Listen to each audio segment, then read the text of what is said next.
We hear all of this outside noise of what we should do, who we should be, what we should eat, how we should move, what we should be when we grow up, which I'm still trying to figure out. And it's supposed to be space for you to think for yourself, for you to think about your priorities, to walk away with maybe one or two tools to help you go in that path of defining who you want to be. To be honest, I think it's really easy to be lazy, and I was for a long time. Hi, come on in. And just hear what you're supposed to be and follow that direction. And this is supposed to be time out for you to prioritize yourself first and really put in the effort to figure out what you want to be, who you want to be. That doesn't mean to change careers or eat different. Maybe you just want to be a little more kind when you leave the room. So that was the main purpose of Indulge itself and bringing together as well the wellness community in Kansas City. There's so many tools in Kansas City that are available, and I don't think they're highlighted very well. So I wanted to do that and bring everyone together rather than being siloed in their studios and their practices, and create a space for them to engage. So we will have the 5th Indulge in Kansas City, the 6th one ever, at the very end of September. And I'm just really excited about it. They sell out in about 24 hours, so that feels good. Feels nice to have that. Anyways, my story. I used to work at BML, like way back in the day. I was actually the first person on the social marketing team, which is now then was called like Consumer Insights or something like that. I was on the Gatorade pitch team, and I worked on Gatorade for about a year until I up and moved to Portland for 5 years. And I had an apartment in Chicago to work on that, did all this stuff, flown a ton, and just felt really out of balance. So I moved to Portland and just kept living that still advertising life, but working with small businesses to develop their plans. And then moved back to Kansas City about 3 years ago. Did not want to go back to advertising, so of course what I did was go back to advertising. And that's eventually Indulge came for me. I am very fond of my time at BML, and I have stayed in really good contact with a lot of people that work here. They sponsored Indulge the last event. Beth Big spoke at it. I talked to Garth Gibson on the regular. Chuck Searle's like my sister and him hang out all the time, like their families. It's really crazy. But all these people that I worked with a lot back then are still part of my life, and so I'm so grateful to be able to bring it to BML for a little bit of time. You have 3 speakers today, and then we're going to do some yoga, and we have a couple surprises for you throughout the time. Do you guys have any questions before we get started? Be like in it. Open mind, that's all I ask. For just to start, I ask everybody to kind of close down their eyes. This is just for a couple minutes. Don't worry, not to be like meditate for 30 minutes. And just take one big breath in. And when you breathe in, I want your belly to fill up. I want you to expand like you're Buddha or Santa Claus. Like let it really fill up. And then exhale, let that go. Just start there. Feel your booty sink into the ground. Take one more inhale. Breathe in. Let your belly fill up. Exhale, let it go. One more time as you inhale. And when you think of something that no longer serves you, you no longer need, exhale, release that. We're not going to use it today. Slowly open your eyes. All right? I want you on your own to just think of a couple priorities that you have in your life right now. Not what your neighbor has, not what work wants you to have, but maybe on your own a priority. I know a priority for myself right now is to be more patient. I don't like who I become when I get tired. To be honest, get a little bitchy, right? I'm working on it. That's mine. That's my priority in life right now. What can serve that? Sleep, food, whatever. Think about what your priority is for yourself. What's not making you feel great? And then as you listen to speakers today, see if what they're talking about applies to what priorities you have. And if it doesn't, like let it go. Listen, take it in. Maybe it'll be useful later in life, but don't feel like you have to take on everything they say. Cool? So first up, we have Julia Harkleroad. Julia and I met because she started something called Kalos, which with Wendy Zug, which is a movement focused on breath. Has anybody done Kalos in here before? Badass, right? Like it's the most empowering workout you can do. It's focused on breath and rhythm and music and the chakras, and it is sweaty and it's hard and you yell and you feel amazing like Superwoman by the time you leave. She's also a psychotherapist. And she's going to talk about self-compassion today, how it affects you as a person and your brain. I do have, you brought note cards. No, I just found them back here. Oh, great, perfect. We'll use those. I have paper as well that I'll hand out. She's going to have you take some notes. But she's going to kick us off. You ready? Great.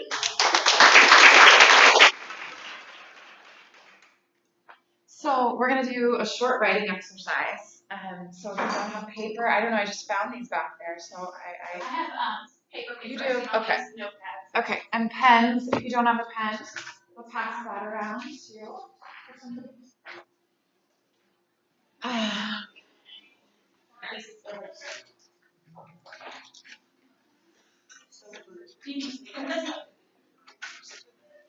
Forgive me if I mess up here a little bit with how to do this because I don't use Macs. So to get to the home screen. Oh, let me help you. I can hear you. So it's probably horrifying of VML to say I don't use a Mac, right? Yeah. It was like on the list of things I told them not to say before we came in today. It's on the desktop. It's on the desktop. Yeah, it's on your desktop.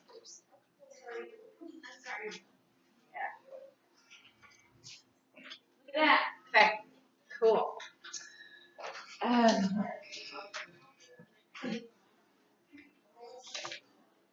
So hold on to your paper and your pen. We'll use it in a little bit. So my job here today is kind of unique. My job is going to be to talk to you about why you're average. Not special, not below average, but average. And why that's awesome. And why being average is one of the most healthy things that you can be, especially in a world that pushes us to be perfect. And all of this comes back to being self-compassionate, which is a big focus of my private practice and my own internal work and journey with mental health.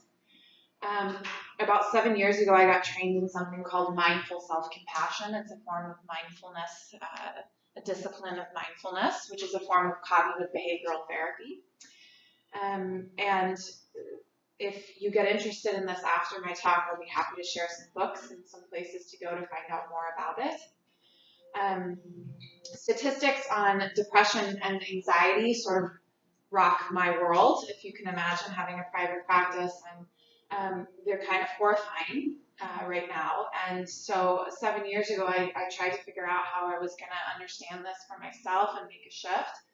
And what could I do for my clients that would be different from anything else they might get in a traditional therapy practice? And I found mindful self-compassion. So I'm going to give you some of those statistics now. They include nearly 60% of the United States rates themselves as lonely, which is really interesting considering how connected we are with social media. 50% of U.S. marriages end in divorce. And nearly 50% of the United States rates themselves as depressed. That's pretty serious. So what is it that is causing all of that? I have my own theories about that, but one of them, I believe, is that we are far from being compassionate with one another and within ourselves, and that a big key to seeing that shift is learning how to be more mindful and more self-compassionate. So the other thing is, I think as women, so I'm speaking to a group of women today, women have a unique set of challenges in addition to the statistics that I've just given you, which is we've worked very hard to get to a place where we are closer to equal pay and equal status in the working corporate world, but we're still falling short. So women make 78 cents to a man's dollar. And men are 4 times more likely than women to ask for a raise, which means that women throughout their lifetime, throughout their career, end up losing out on anywhere between $1 million to $1.5 million over the course of a lifetime. That's a lot of money that you could do amazing things with, right? I think that comes back to self-compassion too. So I'm going to kind of weave through all of that in the short 30 minutes that I have. And I'll come back to that. So let me tell you a little bit about myself. I'm a licensed clinical marriage and family therapist. Many people don't know that there's a difference between mental health clinicians. There's social workers, licensed professional counselors, psychologists, and we all get thrown into one big lump. But we're kind of unique and we specialize in different things. And I made a really conscious choice to be a marriage and family therapist because the way that you work with people when you're a marriage and family therapist is from a systemic perspective, meaning you're looking at someone from a 360 perspective, mostly through their relationships. How are they relating to themselves and how are they relating to the other people in their world, including their bosses or spouses. I am a lifelong yogi, which is how I came to found Kalos with my partner, Wendy Zug. And we founded that about a year ago. And one of the underlying principles of Kalos is self-compassion, mindful self-compassion. And I don't have time today to get into how those two things interconnect and get into the details of Kalos, but one of the ways is that it's non-competitive. And you're going to hear me talk about competition a lot today and how it can be good, but in my opinion, it's mostly detrimental. So I am certified in a couple of different mindfulness disciplines. And I'm a depression survivor myself, which is also how I got involved in this career. And I am a recovering worrier as well. Many of you might be too. Okay, we're going to talk about compassion. I'm going to break compassion down into 4 parts. Many aspects of self-compassion I'm not going to cover today because I don't have time. It's a big, big subject with lots of ways that it can interweave into your life. I'm choosing to focus on something that I think is more relevant for you guys as women, as working women.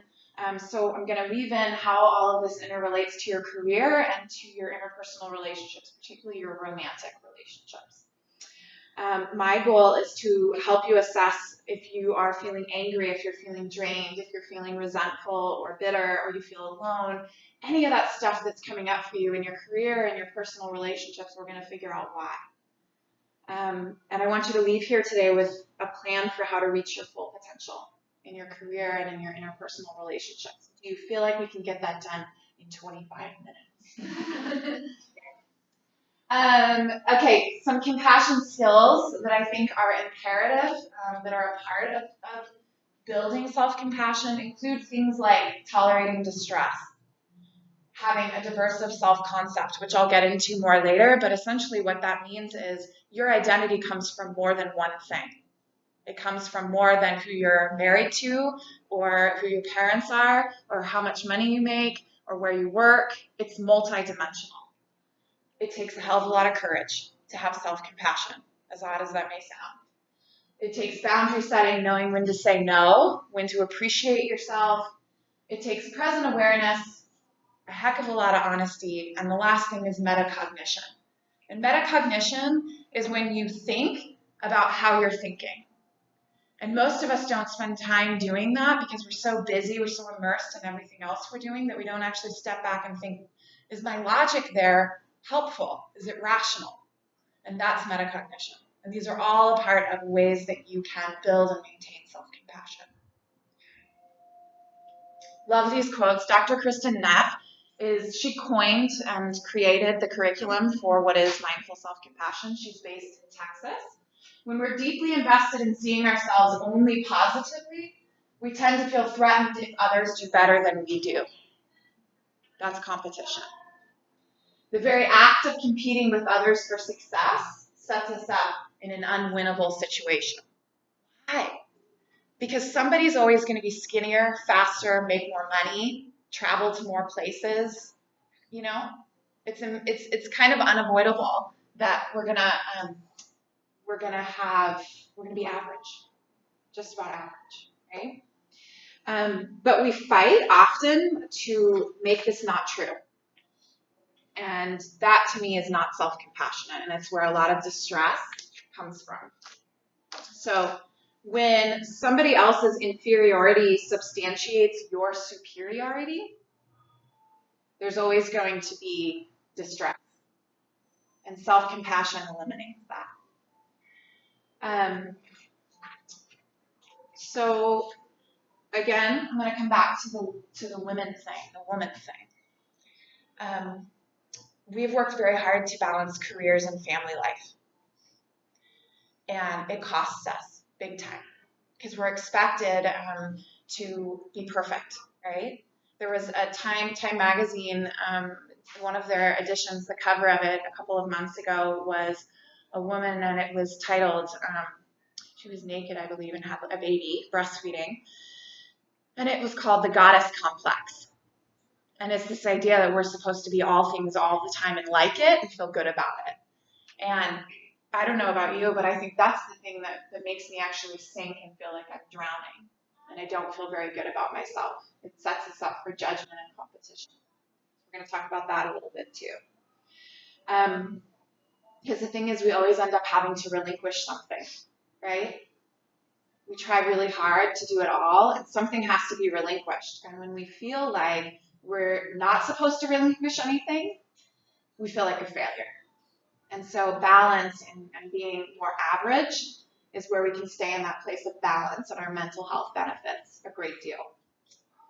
So, little story, in my private practice, what I'm seeing a lot of, particularly in the last 2 years, is women who are moms who've chosen to give up their career or put their career on hold to raise children. And what they're coming in for is major anxiety and distress and a lot of anger and depression. And one of the things that we discover is that they feel misplaced and misguided. And there's very little self-compassion. Because on the one hand, they feel as though, well, I'm supposed to love this. I'm supposed to think that this is everything and it's filling me up and this is what I'm made for. And I don't feel that way, so now I feel guilty and I feel ashamed. Or the opposite, I feel bitter, I feel angry that I had to give up something that I was really good at and that I loved. And now I feel guilty and ashamed for that. And so we're kind of caught in this double standard, if you will, that exists for women that isn't quite the same for men in our culture. Mindful self-compassion is something that is helpful with that.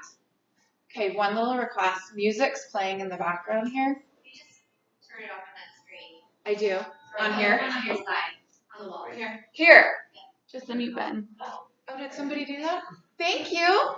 Oh my God, Haley's just like. It was like running in my head, and I'm like, okay, multi-concentration, you can do this. Yeah. I thought it was like part of it. Like I was kind of getting rammed up. Yeah. Yes. Okay, so many times we feel like this, right? Like we're sinking and we feel alone out in the middle of the ocean and in the depths of darkness, right? And then we feel weird for feeling that way because we're like, wow, I have everything that I could need. Look, I could work at a great place and I've got this great partner in my life, whatever. And we still feel like this. And then we feel ashamed and we don't want to talk about it because we feel like that's ridiculous, right? There's nothing about that that's very self-compassionate either. So one of the big pieces of self-compassion and the big pieces of cognitive behavioral work really, is learning that you can change your own mindset, that you can change your own perspective, and when you do that, your whole experience changes. So I like to use this example a lot, which is many of you at some point in your life, probably not in the last 20 years, wink, wink, have wet your bed, okay? Because you had a dream that you were on the toilet, right? That happens to kids a lot, but, I am not afraid to say I have definitely wet my bed as an adult. Little tinkle, okay? And that's a beautiful thing. That is a really beautiful thing because what that means is that what you pay attention to in your brain is how your body responds. So when you see an image of a toilet, right, and you're dreaming and you feel like, oh, I can let go, and your bowels let go and you just pee in your bed, that's a great thing. We can use that to shift everything else in our life that isn't working for us. So what you pay attention to is the thing that grows, and that's what your body responds to, okay? So the image that you have of yourself in your head, the way you see yourself, your self-concept, all of that is like the toilet, okay? And when you visualize that you're on the toilet and you let go, it's the same thing, your self-concept. When you see that you aren't good enough, or that you're not doing enough, or you're not holding yourself up to a certain standard, which, by the way, you're buying into. One of the things I repeat often in college when I'm teaching, because it's a physical thing, but it's also a mental thing, is that you set the rules. You decide how much is too much or how much is too little. You decide what you like and what you don't like. And oftentimes we let other people write those rules for us, and I don't think that's very self-compassionate either. So if you walk away with nothing else today, you'll remember that story about urinating in your bed, right? And that you have power. Okay, so last part here on this slide is often what I see the difference. We've got kind of three parts here. Usually we self-aggrandize, meaning we think that we're the shit, right? Or we're self-critical and we think we suck. And I'm saying there's something in between, which is self-compassion, self-appreciation. And we're going to learn how to do that. And that takes a lot of courage and a lot of honesty and all those other awesome things that were on my first slide. Okay? Okay. So, writing exercise. Here we go. Get out your pen. Get out your paper. And I want you to think about 3 culturally valued traits for which you are above average. What are 3 culturally valued traits? So it might be something like, I'm really physically fit. I'm really rich. I drive a really cool car. I get to vacation all over the world. My kids love me a lot. What are the things that you feel like our culture really values that you're kind of above average? And then I want you to list 3 things, valued traits in the United States for which you're average.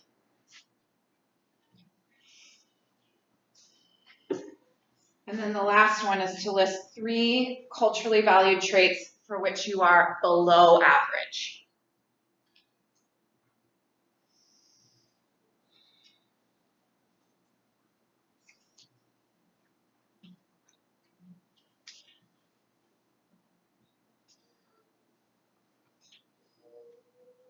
Don't think too hard about this. No one's going to read it except for you. By the way, this exercise is really done with like 10, but we don't have time for that, so you only have to do 3. Whew.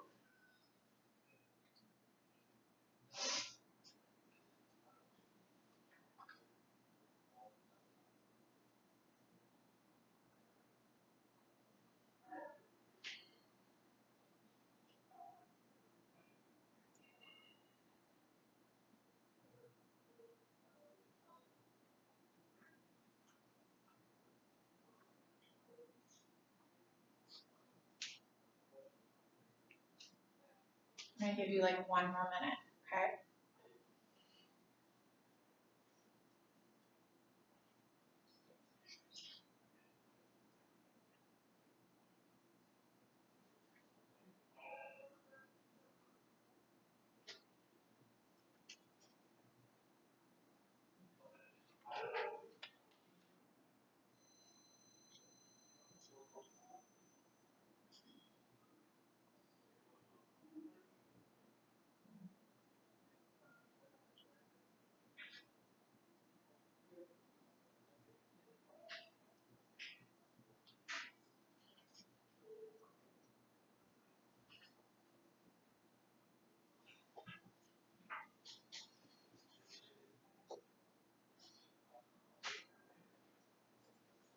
Okay.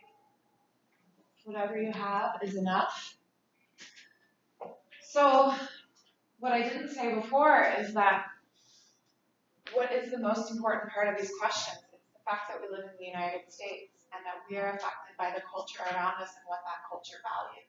If we were in a different country or a different part of the world, answering these 3 questions would be very different. So think about that for a second, right? How much are you letting this country define you, right? So I'm going to read you a couple things from the BBC. Western cultures tend to be more individualistic. Like everything else, something that is an answer at one point in the history of our culture may no longer be the answer. Think about that for a second. Have we taken the idea of individualism to its extreme in this country, and at what cost?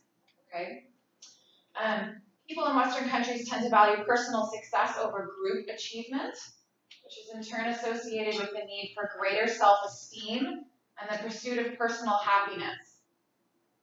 And this means that we tend to overestimate our own abilities because we have to be the best, right? Which goes back to what I said before, that when we fall short, which we will, because we're imperfect, we feel like we failed, when it really wasn't fair to set ourselves up for that from the beginning, okay?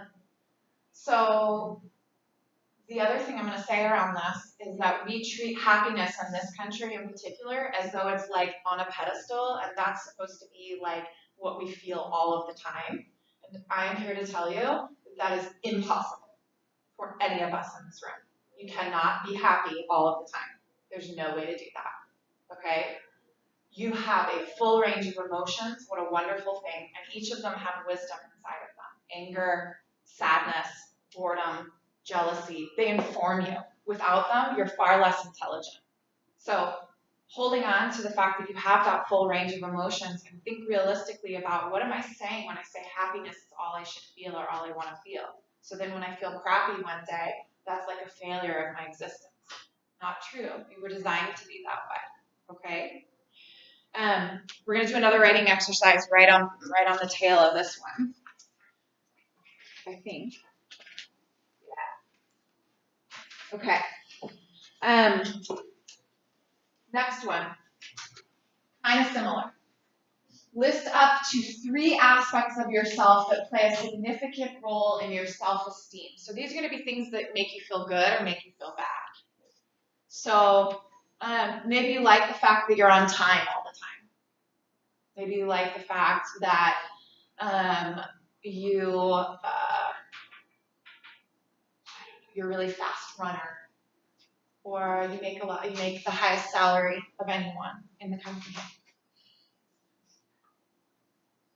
So 3 aspects of yourself that play a significant role in your self-esteem.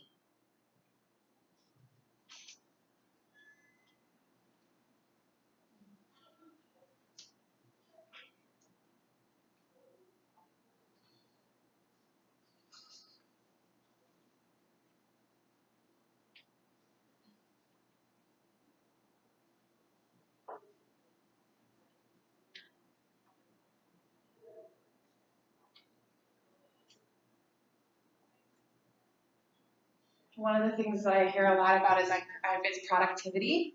And I bet you working for a place like VML, that's really quite valued here, being productive. So maybe you value that aspect of yourself, that you work really hard. You're the one that's here late on Friday nights, right? Okay, now I want you to ask yourself, do I want to feel better than others or feel connected to others? Which one do I really want more? And then, does my worth come from being special or from being human? Another way of asking this is it something I earn or is it inherent? Is my worth inherent? So these are like deep questions for a Friday morning, right? But this is really important. If you haven't asked yourself that before, I want you to really think about that one. Where does your worth come from? You have to earn it. And then I want you to think about, I love doing this exercise with some of my clients. Imagine a little baby and looking at it and telling it that it has no value or worth. That'd be really hard to do, right? Okay, last question, which for some reason is not appearing on this big, oh, never mind. Yeah, it's not appearing on here.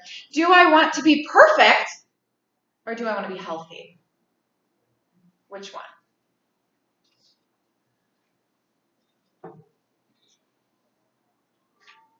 So self-compassion is about personal growth. It isn't about being better or being special. It's just about you, where you're going, where you are in the moment. Okay, moving on.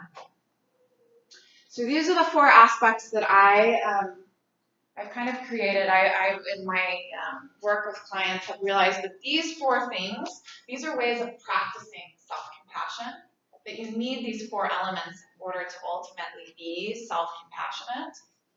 So I'm going to go through each one of them with you. When you master these, you live a more authentic life. And I love that word because authentic means average. Authentic means real. So self-awareness, Self-awareness. Know what makes you feel connected and what makes you feel a sense of achievement, and do more of each. That's about you. It's not about what somebody else defines. And it's also asking, is this good for me? So one of the things that I often will tell my clients is, and I practice this myself, when I get in a negative track in my mind, I will ask myself, is this train of thought helpful to me? Is it helpful? Does it make me feel good about myself? And if it doesn't, you're in the driver's seat. You decide, remember we go back to visualizing the toilet, right? You decide what you're paying attention to in your own mind. Self-advocacy. Well, I'm going to skip to self-tolerance actually, because I think self-tolerance is one of the hardest things, really. Self-tolerance is what I was talking about when I said, if you put happiness up on a pedestal, that's not self-tolerance. That's saying, I'm not performing well, I'm not good enough unless I'm happy all the time. Something's wrong with my life unless I'm happy all the time. And that to me is not self-tolerance. Tolerating yourself is tolerating a full range of emotions and being compassionate when you feel jealousy, when you feel boredom, when you feel hurt, when you feel sad, all of that. Having full access to all of you. So often what I see, as you can imagine, is people going into fight or flight when they feel one of those emotions other than happiness. So when we feel fear, we go into fight or flight a lot, right? So part of my work as a therapist is to help people not go into fight or flight when they're afraid, to tolerate defeat. Last part of this is conflict, and I freaking love this because I feel like more than ever right now, what I'm seeing with youth, teenagers, but also adults, is that we can't have conflict. Conflict is bad. And again, it's kind of, I guess, a radical statement, but I'm going to tell you that conflict is a really good thing, and it's also normal. So the more that you reject it, or you put up a wall against it, or you withdraw from it, the harder life gets. The more you build up all this toxic plaque inside, right? So self-tolerance is knowing, ooh, I'm feeling really upset about this. I'm feeling really upset about this, and I'm not going to try and ignore it, or not talk about it, or not address it, or shove it down. And I'm also not going to scream and yell or throw something or key someone's car or whatever else you're feeling, okay? It's doing the next thing here, which is self-advocacy. And that's where you go and you say, no, I can't have it. I won't participate in this. Or no, that isn't okay with me. Or I need you to revise this plan. It doesn't work for me. So self-advocacy is having boundaries. It's being honest, which I also think is kind of a crisis we're having in this country right now, being honest with one another and honest with ourselves. So you decide, and this is big, I could do a 30-minute talk on this, but this is where we come back to particularly your intimate romantic relationships. Self-advocacy is deciding and having a conflictual conversation many times with your partner and deciding, what does equal contribution mean in this relationship? So I'm going to go back to some of my clients for a second who sit in front of me and tell me that they feel awful about themselves because they aren't making money and their spouse is. So while we've made a lot of progress as women in this country, we're not there yet. Because now when someone wants to, if they really do want to not work outside of the home and they want their full-time job to be taking care of house and home and children, they are feeling awful about themselves most of the time. So I think part of the problem is that we haven't figured out yet what equal contribution means in your partnership. So if making money is the only way that you achieve status or power in your marital relationship or in your family, that's gonna be pretty hard if you're not making money. I can see why you would feel really crappy about yourself. So it's an internal thing, again, mindset, what you believe and the rules you set and define for yourself, but it's also having that conflictual conversation with your partner about it. Big piece here is self-acceptance, shifting away from safety behaviors of blame and criticism. And that's what I was talking about before, the extremes of I suck, I'm awful, and I'm the greatest thing ever. So self-acceptance is in between those two things. It's appreciating yourself. So it's also seeing yourself as you actually are. I believe that's the title of a Brene Brown book. Has anybody read Brene Brown? Yeah. Okay. So I'm just making sure I didn't miss anything like life-altering here for you guys. Yeah. So does it make sense to you that when I say resisting discomfort, resisting pain, all of that actually causes the suffering that you're feeling? That if we actually embrace it and soften around it, there's less distress, right? Okay. Last slide. Talking about the difference between self-esteem and self-compassion. Because I think we have this big push for self-esteem, and I would rather have that be self-compassion. So I want you to think about this, because self-esteem is the thing that sort of sets us up from being apart from one another, right? So going back to Kalos for a second, one of the underlying principles of Kalos is that we're one. We're one unit when we work out together. We make sound together. We move together in sync.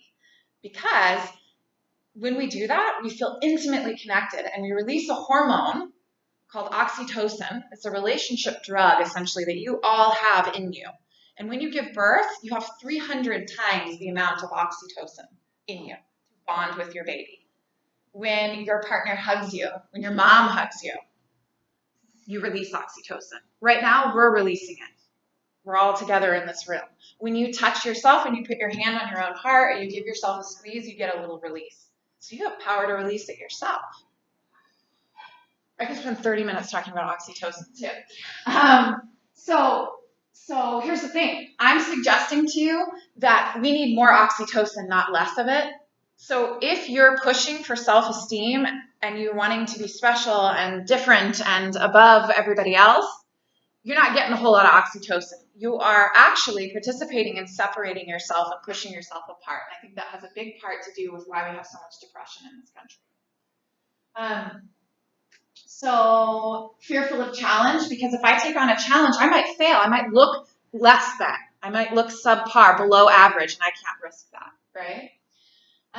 Goals are based on performance. And this I really love is that self-esteem is a noun. It's like a thing that is like permanent forever. And self-compassion is a verb. It's evolving. So I want you to think about self-esteem, and when you blame or you self-deprecate, that's a safety behavior. It's a defense mechanism. And I'm asking you to be courageous and step into something really radically different than that. Highly self-critical people are usually dissatisfied in work, romance, etc., because we assume that other people are judging us as much as we're judging ourselves. That's not self-compassion. That's all I got for you. How about that?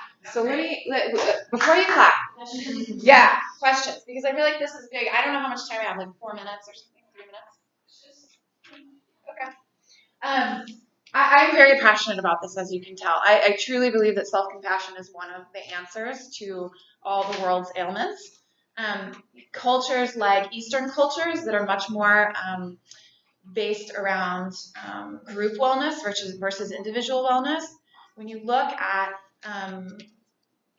parts of the world that are considered the more satisfied, less mental health problems, those are countries that are more Eastern countries, that are more focused on collective wellness versus individual wellness. So I'm not saying, today, please hear, I'm not saying America sucks. I love this country. What I am saying is, like anything else, including you and me, we have to sometimes realize that the answer that was the answer for a long, long time is no longer the answer. We got to have a new answer. And I'm suggesting that's self-compassion. Okay? Now I'll take your question. Yes. Am I allowed? Yeah. What are like 3 simple practices, maybe 1 even, that we could do on a daily basis to like help grow that practice? Yeah. One of them is I'm glad you said that. That would be a great slide. Note to self, add this slide.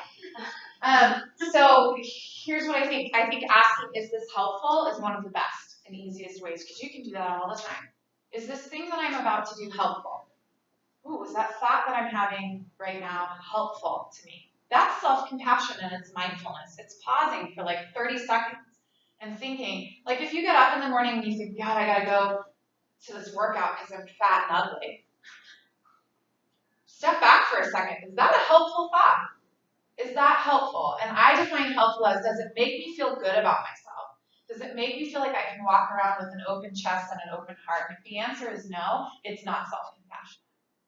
Re-say it, revise it, make up something else in your head that is self-compassion. So that's a great question. That's one that I do often, and here's the thing, neuroplasticity means that your brain can learn new ways of thinking. That if you practice this one thing, like on a daily basis, you change your brain structure. And then it becomes natural, and you just start living more out of self-compassion. And I am a walking testimonial to that. So this stuff works. Good question. Yeah. So the idea, the competition piece. Yeah. Really, I'm struggling with it because I don't want to get to a place where we get rid of all competition because I think there's a lot of positive things that come out of it. Mm-hmm. But are there other ways to achieve like what you get out of competition without competition? But I'm really thinking of like my kids. I don't want my kids growing up to play a basketball game we don't keep score. Because I think they need to understand and realize what the reality of winning and losing. Now, whether that's good or bad, it's reality for now. Mm-hmm. We can still evolve to a better place. Yeah, and one could argue that competition is, and I do believe this, that competition is part of why, look at Apple, right? Why they've created all this really cool technology and all this stuff, right? It's all from competition. Google, like what you guys do here, you're competing with other ad agencies. I don't know. There's a lot of beautiful stuff that comes out of competition. So I'm not saying get rid of sports entirely at all, by any means. What I am saying is control over your own mindset about what you tell yourself that means. Because I won this game, I'm the best ever. And that's what I see a lot with kids, is I'm either awful and I suck, or I'm the best ever. I'm the greatest thing, I'm untouchable. And neither one of them is helpful. So just changing the narrative. Yep. Kind of along those lines, how do you avoid being like complacent and like, I guess kind of like being average is okay, but like if you're like driven and trying to achieve the next level and be like getting another promotion, like if I continually make mistakes, I can forgive myself for those, but at the end of the day, it's not going to help me get promoted or do better in my career if I'm like, oh, it's okay. Kind of thing. Yeah. I don't believe that's what you're saying, but I want to know more. Good. Two parts to that.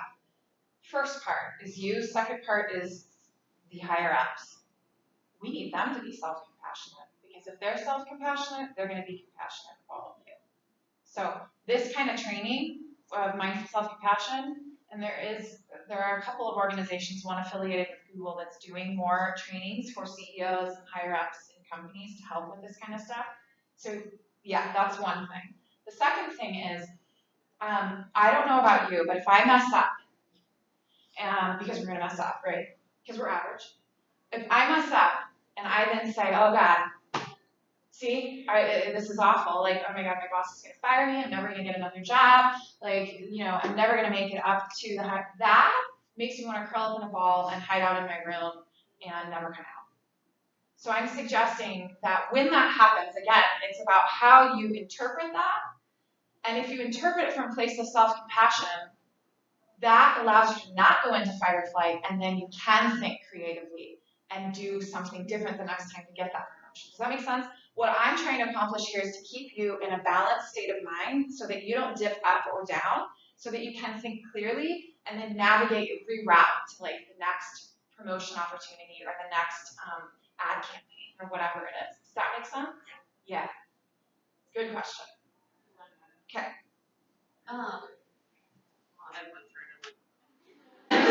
Last question. Yeah. The thing I struggle most with everything is conflict. I avoid it. Yeah. You and everybody else. Do you have any tips for, like, I don't know, in like being encouraged to have conflict because I avoid it? Yeah. Yeah. Yes. Yeah. Conflict is healthy. It's also normal. So I think part of that is changing your mindset about that too. Like sometimes we feel like it's a friendship, it's at work, it's everything, right? Like something comes up and we're like, wow, I have a difference of opinion about this and I don't know what to do with this, you know? I think particularly women, like, you know, statistics on women being able to negotiate for their salaries, kind of horrifying, you guys. We're not doing a very good job of negotiating for our salaries. And I think there's a plethora of reasons for that, but I think one of them is our struggle to tolerate conflict. That's conflict, to say, you know what, I think my value is, you know, a little higher than that, a little more worth this and that, and here's what I'm willing to do for that, or whatever, right? So around that, one is using mind body techniques to calm yourself down.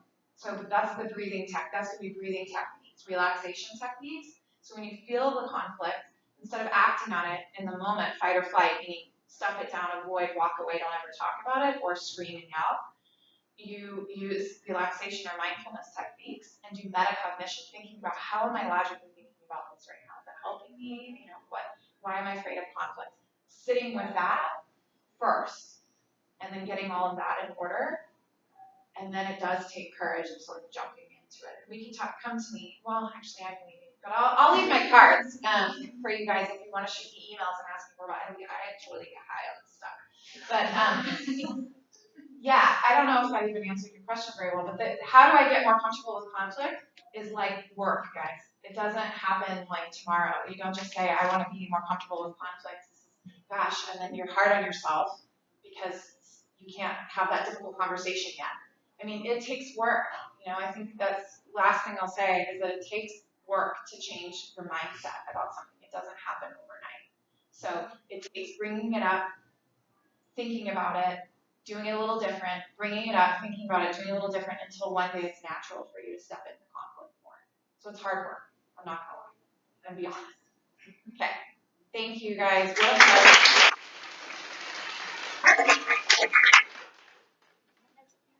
Yes, ma'am. Hi. One more round of applause for Julia. It's so funny, like I've heard this talk to Julia about it too as well before, and it is a practice, man.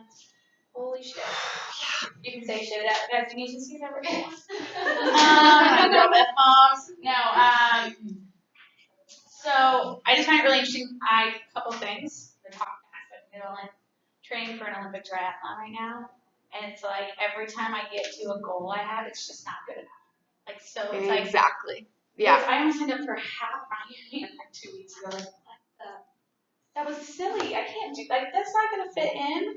And then I, like, started to realize how hard this Olympic is. And it's like, it's just never good enough, right? Like, I keep making it harder. And then right before this, I was talking to Haley, and it was like, I looked at her, both entrepreneurs. I looked at her, and I was like, do you ever just, like, decide to pause and not try to keep pushing forward? And she's like, yeah. And I was like, can you tell me about this positive thing that you did? So I think sometimes it's not like complacency. I think it's sometimes if we just like allow to experience the journey, then like decide what the next step is, some like really magical shit can happen. Like some opportunities can come about. You could do an indulge 2 years ago, and the next thing you know, you get to do them at like companies and stuff like that. How cool! And that comes about from working hard, but also being realistic. Yeah, listening to the path. And the last thing is that breath we did at the beginning.